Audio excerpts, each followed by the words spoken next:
Welcome back to, I think, week two of our Marseille study. We have Erin of The Witch of Saturn and Jay from Iridescent Tarot, and I'm Shanna at Sincerely Shanna D. So we are working on studying the tarot deck, or, the Marseille tarot deck, and have invited you guys all along to do it with us, whoever wants to do it. And yeah, that's where we're at.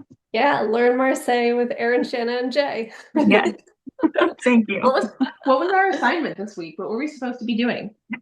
We are on week two. So we did chapters 4 and 5, which is pages 65 to 110. And then we did kind of an open spread, a deck interview, and there were a couple of like optional assignments if we wanted to. Flavor of the week, which is a single card draw, focusing on the color of that card because Marseille is all about color and numerology.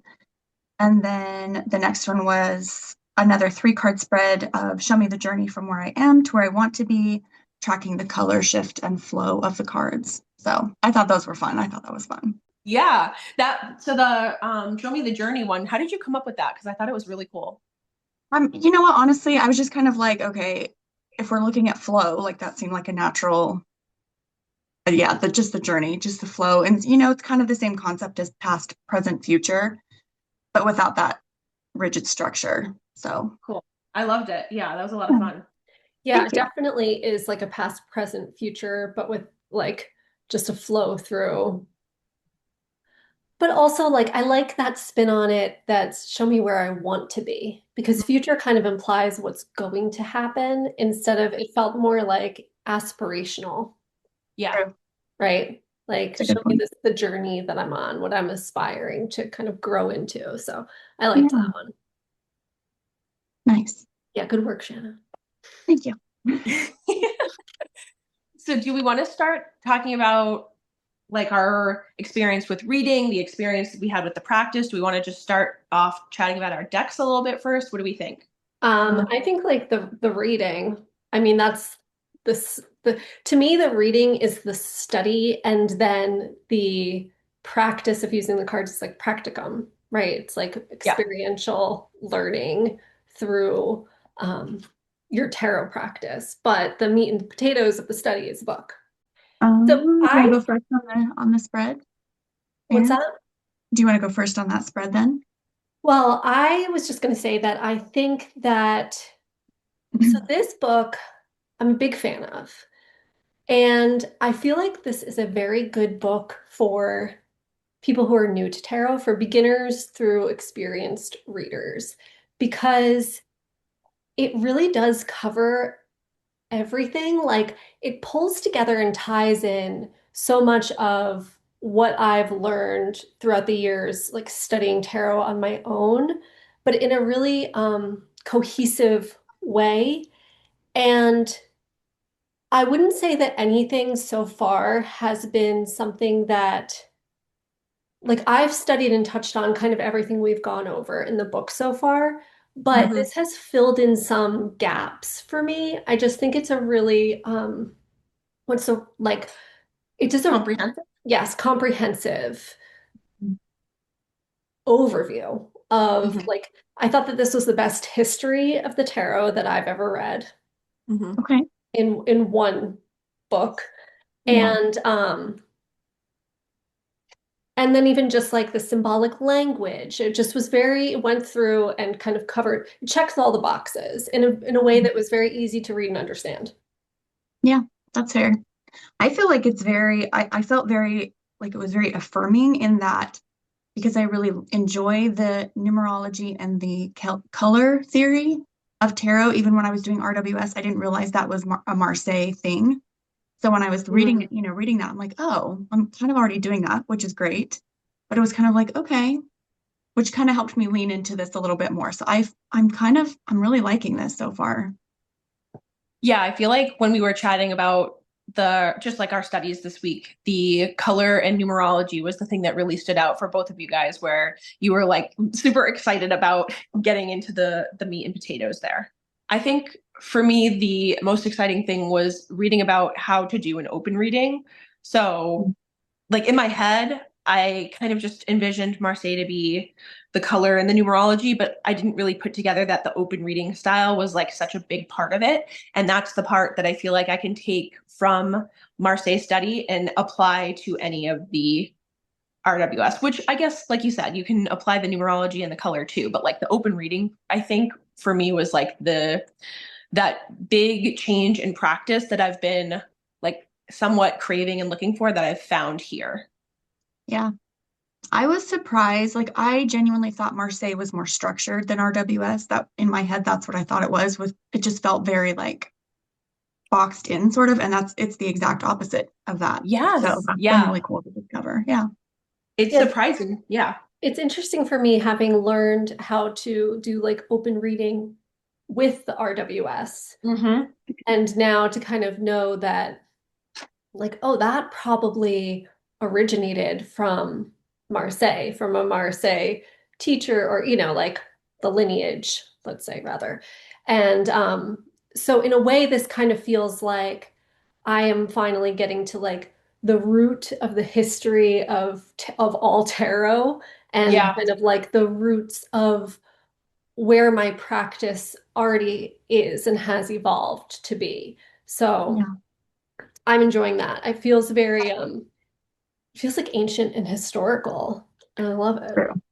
And the decks reflect that too. Like, I think none of us really picked super historical type Marseille, but there is a huge world of the historic Marseille decks that you could really fall down the rabbit hole into, like the differences between the conver and like all the different, the dodal and all these things, type one, type two.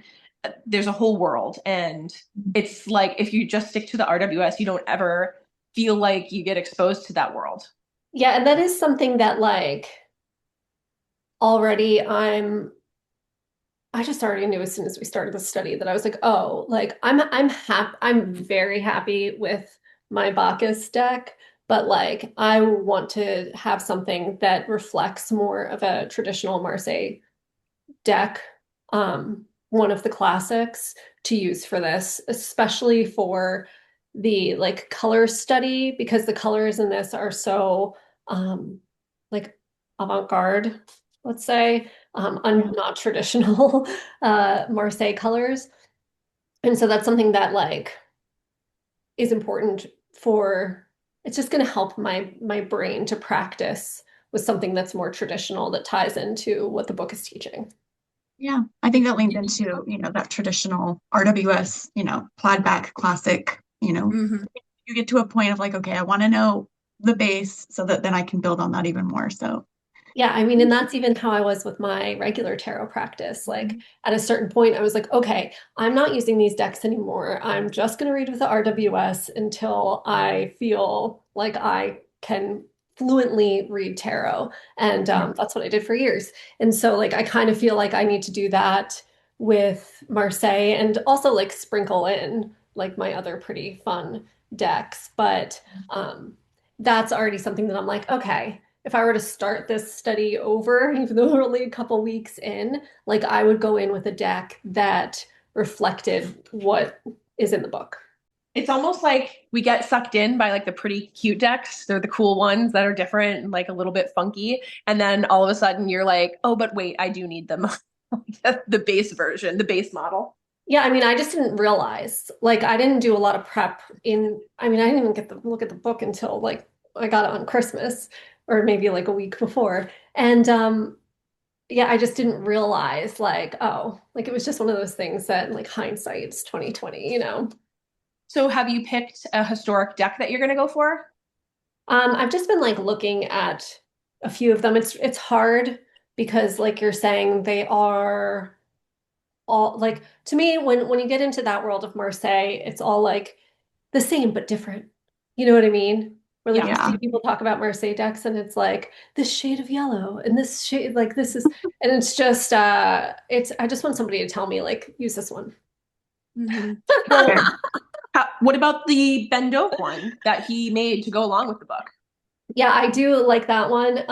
And because it's mass market, I will probably get it just to have to use with the book. But like I like the ones that look more hand painted, Me too. you know? Well, on that vein, for full disclosure, I think I shared with Erin and Jay that I did go ahead and get Pip Speak. Yeah. Yay! Um, and I know, Oh, I was like, let's hear that it. one back. I got the Tarot de Ozarks, so it's not here Woohoo! yet.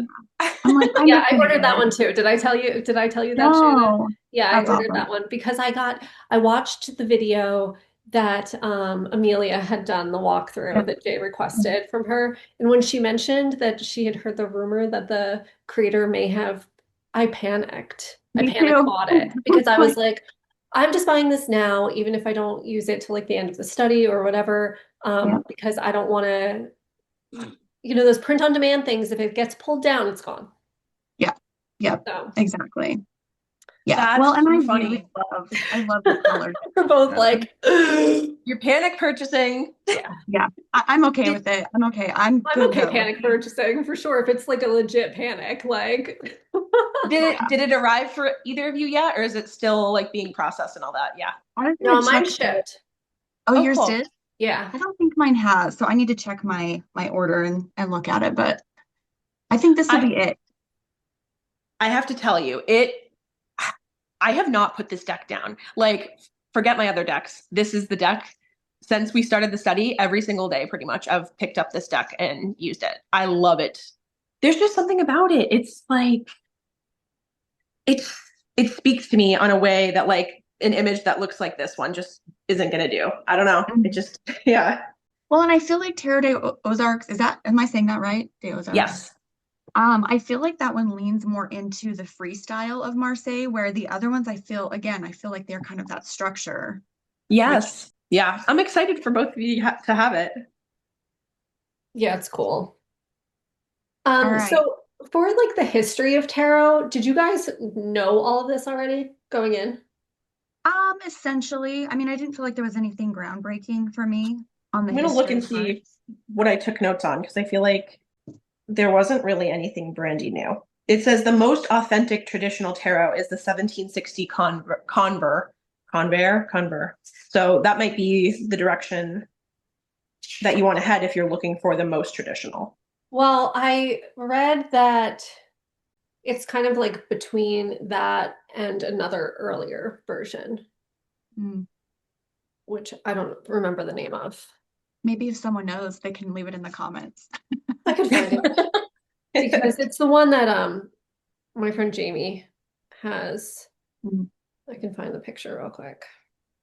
So I also wrote down that, so this has nothing to do with Marseille, but the book said that Crowley's face from the Thoth Tarot is on the Beatles' Lonely Hearts Club Yeah, album.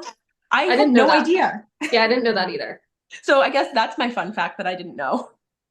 Yeah. It's a 1709 version, a Pierre.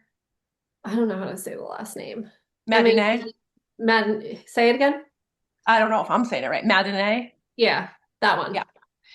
So I don't know if that's the first one either. I think there might be one other, but it depends on what you're going for. Because if Ben-Dov is saying most authentic traditional tarot is Conver, but like if you want the earliest one that ever existed, it might be the Matinee. I'm not sure.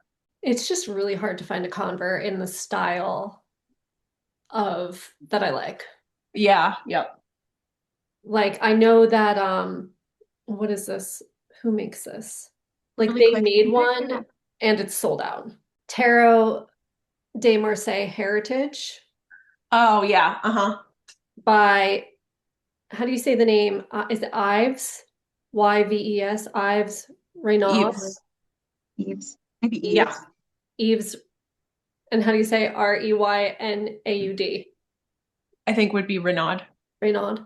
So they made a convert deck that is completely sold out and sells for very expensive on eBay. So like I'm not doing that.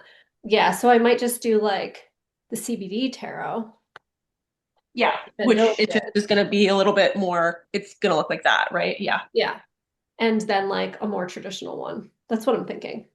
I think it'll be interesting to see what decks we wind up with by the end of this. Oh man. So like with the history, I don't think that there was anything that I didn't know. I just haven't gotten it in like one fell swoop like this. Like I Mhm. just feel like I've always picked up bits and pieces. And this was like my first read where it just went through the full history. Yeah, it's very comprehensive. It was very comprehensive. I appreciate that. Yeah, and that was the focus of chapter one, like just straight up history. I liked on chapter two, the focus being that everything is a sign. And that was the first time I've seen that level of detail about everything being a sign, where it's not Yeah. just the cards that you're looking at, but it's the way that the querent is interacting with you. It's the way that the cards sit on the table, like the way that they fell out of the tarot deck is important. Every single thing that happens during the reading, a sound that happened outside is a sign. See, and I think that's another, for me, that's another like something that felt very affirming because I felt like that was the case, but I also felt a little bit crazy thinking that was the case. So it was nice to read it and like, no, that's actually what people, that's what people do. So that was You're kind of like, nice. even this is a sign. It's a sign that Yeah, I'm right. exactly. Yeah. I do like walk a little bit of a line with that where like I think you can go through your whole life thinking like that everything is a sign. And I think Yeah. at some point you have to kind of like take it with a grain of salt and like figure out for yourself and trust your own intuition as to what is a Right. sign and what's not. Well, and maybe Like, not what is, but maybe what you want to take out, what you want yeah, to keep as. Yeah. I just kind of trust my intuition. If it feels like a sign, if it feels important, For then you. Yeah. yeah, then it is. But like I have friends who will text me witchy questions and be like, "Oh my God, I found a dead bird outside my house in front of my front window. Like, what does it mean?" I'm like, "It means a bird flew into the glass. Like, didn't realize it was a window. Like, it's not Not Yeah. that serious. you know what I mean? Like I just think that there's a line with Yeah. that where some people can get too like, what does it mean? I'm like, but I do like the emphasis on the symbolic language. I've read a lot of good books on some of this, like especially when it comes to the figures and their body shape and how, like, especially when it comes to how to read court cards, because court cards can be so confusing. Like, I have a great book on that. Um, I'll grab it. It's right here. Like, this is just such a good book. It's called Tarot Court Card DNA by Alex Ooh, Okay. okay. Shaw. Awesome. I think it's self-published and it is, and it's got like very interesting formatting, Mm. but it's fantastic in terms of just like, I don't know, she's cool. I like that kind of symbolism in understanding court cards, and especially with an open reading and paying attention to the interaction between people, like shows so much. So I think that's where we started heading into with chapter four was really talking about the interaction between people and the body positions and even the body parts, which I had no idea that you could like read into that, which like when you read about the body part section where it's talking about the four legs, pelvis, chest, head, had you guys thought about that at all in your readings other than the gaze, like directional gaze? Yeah. Not until this. Mm-mm. No. No, I've read about that before. You have? Yeah. So when you do your readings, had you ever implemented it before? Well, I don't know that I'm like the way that I read, I feel like everything in my head is like there's a big data bank. Like it's like Akashic records or something like in there. And it all kind of like factors in when Mm. I'm reading rather than like if I'm reading for myself, I can stop and think about things in that kind of um more like tunneled in way, more specific way. But when I'm reading for someone else, it's just kind of like if it comes up, if I see it, if it's something about the feet resonates with the reading and the question, then I am paying attention to it. But it's not like that I'm not processing it in this like linear way of like, well, let me check the feet and the head and the pelvis. You know what I mean? Yes. Or Yeah. just like, If it jumps out at you. yeah, it all gets pulled together. But I think it's interesting to do readings and practice like looking at that in There particular. was in Amelia's walkthrough, there was a court card that she had mentioned the feet.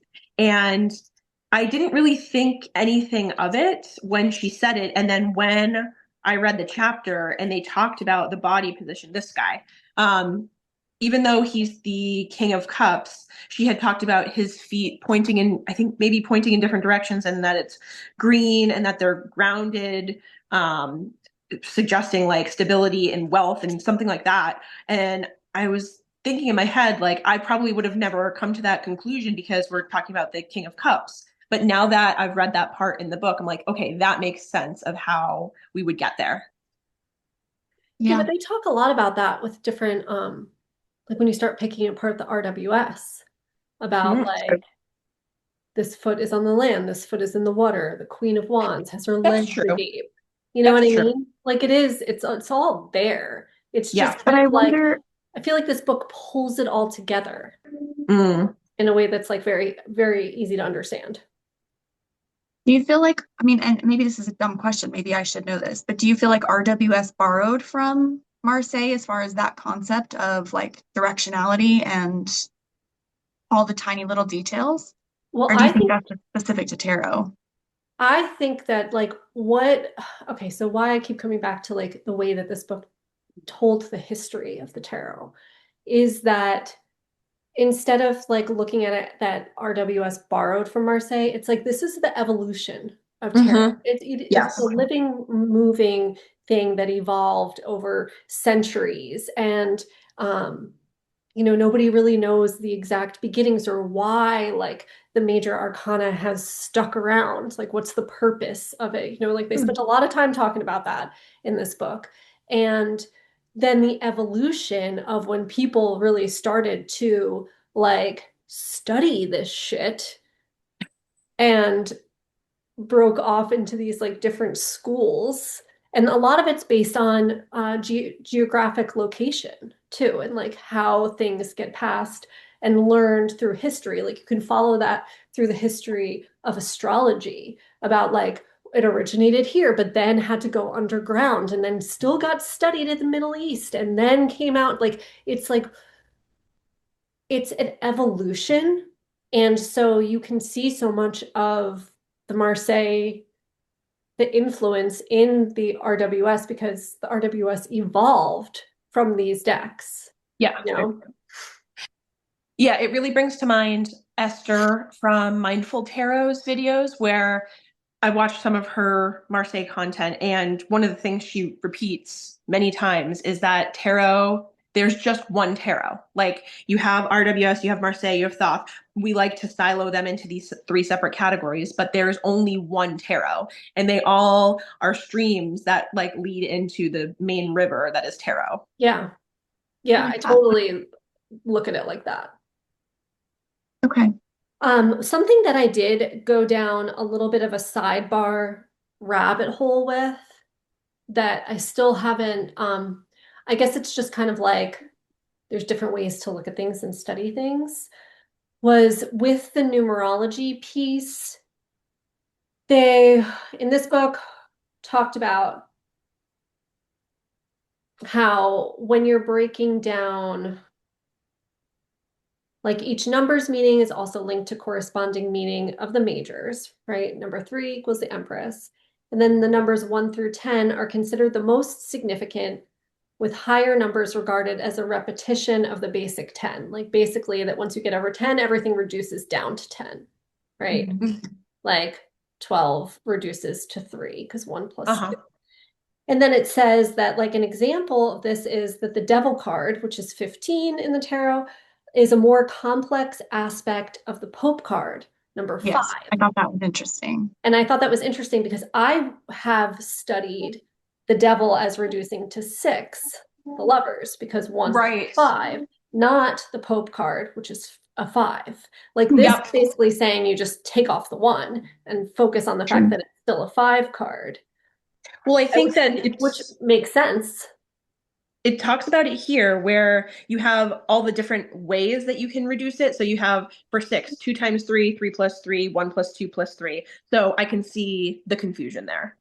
And I'm not even like confused by it. I just look at it as like, okay, so yeah, you can do that. You can say a 15 is a 5, is still a 5, no matter what. And 5, because it's in 1 through 10, is potent, more potent than 15. But it was like, I was like, oh, well, what I learned was something called tarot constellations. Have you guys ever studied that? No. So I know it to be something taught by Mary K. Greer, but I don't know if it originated elsewhere. Because it's like something I've kind of looked at, but I know she has a whole entire book on it that I haven't read yet. But it's basically like what I was just saying, that there's groups of, so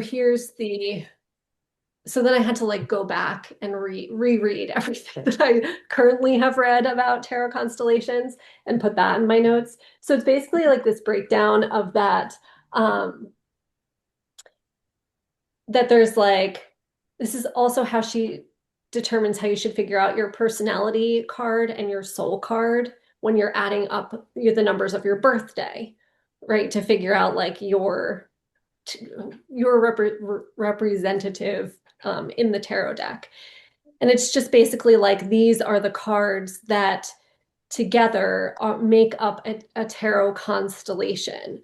For instance, the constellation of the Magician also includes the Sun card because it's 19, which is 10, which then reduces to 1, and the Wheel of Fortune. So that those 3 cards are a constellation and have an interplay and a specific energy that they share between them. And then the High Priestess is in a constellation with Judgment and Justice, and so on, and go through the whole majors and their unique tarot constellation, which is in conflict with like just taking 15 and looking at 5. So I think that is something that intrigues me, because I'm not like a numerologist. I kind of feel like you could look at it both ways and it would be an interesting experiment. But Yeah. in my head, I reduce them. I don't do what it says in this book. So instead of 5 plus 1, you would just take it to a 5? No, I would take it 5 plus 1. Okay. Yeah. I think I would do that too. Yeah, that's how I've done it. 6. Yeah, I think that's the most straightforward way. And then we kind of skipped over chapter 3, which was the focus on the open reading. So I think chapter 3 might have been my favorite chapter and is one that I can see myself going back to multiple times just to like brush up on, I don't know, like sometimes it takes me reading something through a few times for it to really soak in. But I liked how he included so many different examples of how to do the open readings in that chapter. And then specifically for page 53, he wrote an example and let me just pull that up for you. 53. I didn't highlight anything, but I did write at the bottom, juicy. Oh, about like the woman being pregnant with. That's funny. I could see that. I did like the way that they talked about reversals as like, I do think it's important information when a card comes up reversed in an open reading style, right? Because it looks different. It can change the whole flow between the cards. My eyes kind of glazed over at the reversal section because I don't typically read reversals, and I was like, well, I'm not going to start now. Okay, so these were the things I noted about that. To be read as the same factor working in the opposite direction, which is contrary to the querent's wishes or interests. The inversion stresses the less positive aspects of the card, like a shadow aspect of the card, which I think is kind of like a traditional reversal, or can indicate a point where the querent can improve their situation with resources they already have available. Like I liked that. I thought that there was some good information on reversals that seemed a a little bit new to me. And then did we read? I didn't take any notes on chapter 5, apparently.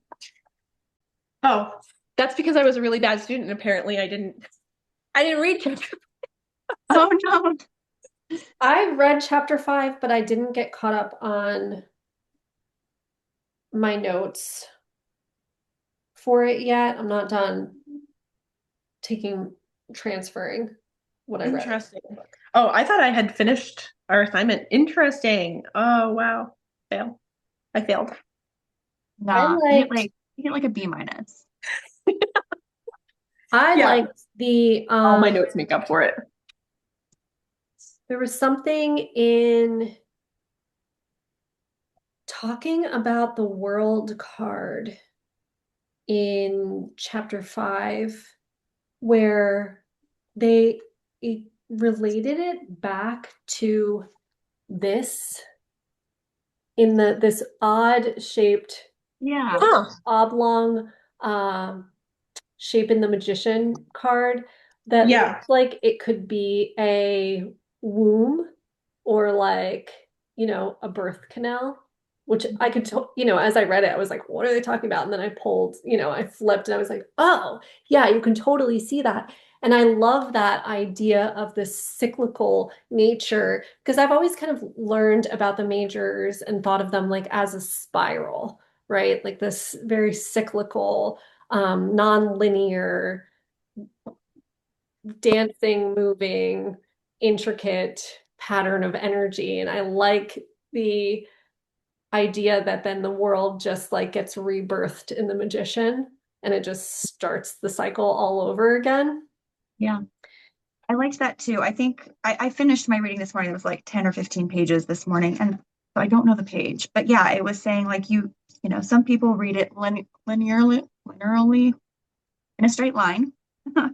And then other people just kind of, like you said, just that cyclical or, there's not necessarily a specific order to it when they do readings. And I was like, I like that better than the linear. That made more sense because I felt like the linear was too restrictive. Yeah, I read it linearly, but almost like it's moving in a spiral, if that makes any sense at all. Yeah. Because I'm a big fan of the lines of the majors, like Rachel Pollack's the lines of the majors and the story of each one. So I always think about that. But I do think that the concept of the Fool being the gap, the space between each card and the majors, that impetus to then leap and shift and change like a catalyst. I don't know, I just kind of see it as more like spiralic in nature than, even though there's a linear story, it's happening in a way that like our time here doesn't play out in. Right. It's funny that you brought up Rachel Pollack because that was the exact thing that I thought of when I read it. I was like, oh, which is funny because I can see her, I'm pretty sure she had it, drawn in the 78 degrees of wisdom. And so I can remember that and recall the concept of it, but I never really like grasped it very well. Like I don't know, it just didn't really click for me, but this one did, and it's on page 107. I said, we may also think that the very image of cards as fixed stations on a linear track is too restricted. Maybe it's better to see it as just one possible story among many. A richer image appears in the 1932 fantasy novel, goes on to say some other stuff. Amid all the dancing figures, only the Fool appears to be standing motionless, which also I thought was interesting. It said that whoever understands the meaning of this fact will decipher the great secret of the tarot. The secret as such isn't revealed in the book, but we can find a hint of it in the female characters, who is an enlightened person with an all-encompassing love. Only she sees the Fool constantly jumping to and fro. I just liked that. I liked that made more sense in my head than the way Rachel explained it. Okay, so that pissed me off because I was like, what do you mean it's not revealed in this book? Like, what are you going to allude to something that now I'm going to be like looking at every like female card to be like, where's the hint? Like, I don't know. Yeah. Yeah. Maybe I'm they've like, got a sense of humor, this author. He's like, so figure it out. what are you talking about? Spill it. Yeah, I don't like that because then it just makes my brain like, well, what do you mean? What do you mean by that? What's the secret then? You know? Yeah. And then the I part about think I like it because it opened for interpretation. the part about the Hebrew letters like is something I can't get into. It's like, Really? yeah, like I just can't learn this and like the two systems of it. It's not my, at this point in time, is not my thing. And not to say that I don't, I think that the tree of life and the Kabbalistic overlay of the tarot is fascinating. And I've studied that a lot. But when it comes to like just the actual letters and their subsequent assignment between like the French school, the English school, I'm just like, not doing Did that. either of you put it together for your name? No. No. I did. That was the last thing I did this morning. I was like, oh, I want to do that. I thought that was interesting because I've never heard of that. I don't think I'll really incorporate it, but I thought it was an interesting little tidbit to latch onto and, you know, have in my back pocket. Okay, so then So what would you do for your name? yeah. So mine was it's the S or the SH because there's not a exact translation between English letters and the Hebrew letters, so it's either S or SH, which is Shin, and this is the French tradition, which is judgment. And then A is Aleph, the fool. N is Nun, which is death, and then H is He for emperor. And I'm probably not saying these right, but we'll go with it. But if I do the English school of tarot, it puts the Fool as the first, which did I not do this? Did I not write this down? Well, anyway, it switched it out a little bit. I don't know why Yeah, I it didn't switches put them it. both down. I thought I did, but yeah, I just thought that was cool. I was like, okay, I like anything that sort of associates tarot to me because I feel like it sort of makes it more personable when I'm using it. Yeah. So Yeah, I just like that to me sounds very it reminds me of in astrology trying to decide if you which house system you want to use. And I'm just yeah. like, I'm not doing that with this. I'm not going there Thank you. right now. Maybe someday. I'm noping out of that. So I have to wrap up in about 10 minutes. So, do we want to chat a little bit about the practices or any like noteworthy things from actually working with the decks this week? I just really liked it. I mean, I would say this is something that I wasn't sure I would continue using after the study, but I think I will. Nice. Um, when I did the interview, I thought it was interesting. It was a little bigger than I imagined it might be. And it called me out and said I was the tower. I So was I thought wondering if that, it was you that was the tower. Yeah. That was yeah, funny. yeah. Which I was like, when I wrote it on Instagram, I was like, no, and then I was like, no, yeah, okay. So it was cool. I appreciated, it's sort of like forthrightness in the reading. So Yeah. Yeah. what about you? Did you do your interviews with it? Yeah, I did. I just pulled 3 card spread and said, tell me about how it'll be working together. And so I did the interview for Tarot Days Ozarks during my walkthrough of that deck. So that's up on my channel if anyone wants to watch like the actual interview process. And then for Pipspeak, I just did it on my own. And then with FD Milano, because I'm staunchly not shuffling that, I will do our interview at the end of the study when I actually start using that deck. Oh, that's right. You're keeping Yeah, that one in pristine. yeah. I just did a bunch of 3 card readings just all throughout the past couple weeks. I find it to be like very clear reader. Mhm. Like I'm like, oh, like some were a little more challenging if they all came up as pips, Yeah. but even still, like I don't know. I think that I really like this. I was even like, oh, maybe I'm gonna be using a Marseille deck in my readings with clients. Um, like, should I try that? And I haven't yet. I'm sticking to RWS, but It's a little early. Yeah. yeah. But well, I mean, it's tarot deck too. It's like it's still just a tarot deck. Like you know what the Eight of Wands means. You know what I mean? Yeah, but I'm trying hard not to like pull up what I know that it means. Like I try to just ignore what pops up into my brain when I see that association. Yeah, see, I don't ignore anything that pops up for me. I just like don't read that way. I just like it's all in there. It's all part of the system. So I'm sure that there's a lot more for me to learn about pips with the Marseille study, and I'm excited for that to keep layering on. But I can read a 3 card spread with 3 pips in it. Like now, I'm just saying like I can like it's there's one tarot, right? Yeah. Yeah. There's just one. I like that. Yeah, but I love it. I think it's beautiful too. I think the Mhm. cards are so gorgeous. I honestly think that I think it's in some ways easier to read than RWS because I feel like RWS, there's so much like personalization with every single card versus Marseille, where it's just in the majors and the courts. I just think it really frees up the Less interpretation. people. I'm always a fan of less people. Yeah. Yeah. Yeah. Yeah, and somehow the taking away of the complexity in the pips doesn't just leave you with nothing to work with. And I think that was probably one of my fears all along with Marseille is like, okay, you do end up with a 3 card reading that's just pips. Like, what are you going to do?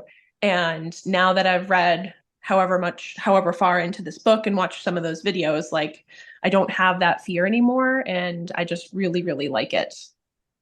Yeah. Yeah, it's still just like a tarot card, And Yeah. it does still show you a lot. Mhm. Like you can still see a lot in the imagery. Um, I which think is that was kind of the key, just realizing what exactly it was we were seeing versus just, a couple of crossed wands with some flowers. Right. Yes. Yes. yeah, like wait, I have a good example of this. Like I got this in a reading and I felt like there's so much you can take away from this Yeah. Yeah. imagery, right? Oh, 100%. yeah. Hold on. Hold that up. Oh, I love that. Like Interesting. Yeah. there's still so much to see in these cards, even though they're pips, Yeah. you know? So it's like I don't know. I think that it's still very rich in symbolism, even though it's not your traditional, minor scenes of the RWS like that. Mhm. Mm. Well, I would call weeks 1 and 2 a success. I think we're all still very much enjoying, like, you can get really excited about a study before you do it. And then as soon as you start into it, you're like, oh, this is going to be a slog for however long I've agreed to this. But I don't feel that way. Like, I still I feel, don't either. yeah, a high level of excitement. And the more that I read, the more excited I get. So I, I'm happy to report that because 18 weeks is a long time if you're like not enjoying this. Yes. Agreed. I'm still 100% invested for anyone who's worried. Yay. That's really good Yeah. to hear. I mean, I just like studying things. So like Yeah. and pace myself and I don't usually uh yeah, like I don't usually feel like it gets like sluggish typically. Mm. I do have a Well, question about so next week we jump around a little bit. So we do chapter 7, which is Oh, 7 and 10. yeah, what's 7? 7. I was So we going to ask talk you guys about that. all right, so we go from the minor suits to chapter 10, which is minor suits, the number cards. And then we're going back to the majors. so I think that I did that because I wanted the overview of the minors so that while we were reading in general, doing readings that involved some of the minors, that we weren't like totally like baseless in how we were reading. So like a little tidbit about the minors and then focusing on back onto the majors. I just worry for like this is like a me thing. Um, because like when I am studying something, like I am very kind of like linear with it, where I just want like all of the pieces. And even like when I'm taking notes, like I want it to kind of like have a flow. Are we going to be missing out on anything by doing that? Like, is there, you know what I mean? If we're not reading it sequentially, the book, I guess it's just my question. No, like I feel like when I was in school, they would jump around to different chapters on what we needed to focus on. I think, Erin, if you look at the table of contents, it might make more sense in your head because I just popped mine. I was like, okay. So it shows it's more, boxed in, like what it is exactly that we're That's doing. helpful. So that helped me anyway. Yeah, that does help me. All Because then right. I'm like, okay, I can see Okay. eight, chapter 8 is just the aces. So yeah, I can set Okay, that so piece we're just like aside. we're skipping over the aces and the courts. We're focusing on the minors, and then we're going back to the majors. Got it. Yeah. That helps. Yeah, it's just to get that overview so that that part is read and done. And because we're not delving into those number cards until we hit chapter 10. Yeah, because chapter 10 goes through all of the minors, except for the aces and the courts. Right. Yeah. Yeah. So you get all of your minors done, and then you're starting on to the majors. And then all that's left is aces and courts. Okay, cool. And then that just reminded me, keep in mind in regards to the syllabus, we have been adjusting and changing things as we go along, and we discovered new practices that we want to add on. So consider the syllabus to be a living document. So if you did print it out, just to keep in mind that there could be changes, and you're probably better off just like refreshing the syllabus online than like having it in paper form because it might change. Or if you do like to print it, just, write on it. Yeah. I like to print. Yeah. Perfectionist. I'm like, oh, I don't want my handwriting on it. I'm kind of the same too, but I find Yeah. that during the practice, I don't want to log into Google to start, Yes. whatever it is I'm doing that moment. So however it works Agreed. for you guys, yeah. Yeah, I need to kind of like have it as a tangible thing. Hopefully it's not too many. Like we just added a couple of things, so it wasn't a huge overhaul. All right, so we will get started with weeks 3 and 4, and we'll check back in a couple of weeks. Yeah, so the next video will come out at the very beginning of February. Yeah. Perfect. Cool. Okay.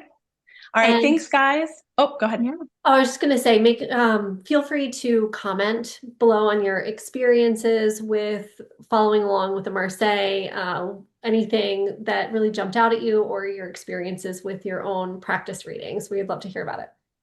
All right, thank you so much. Bye, everybody. Bye. Talk to you later.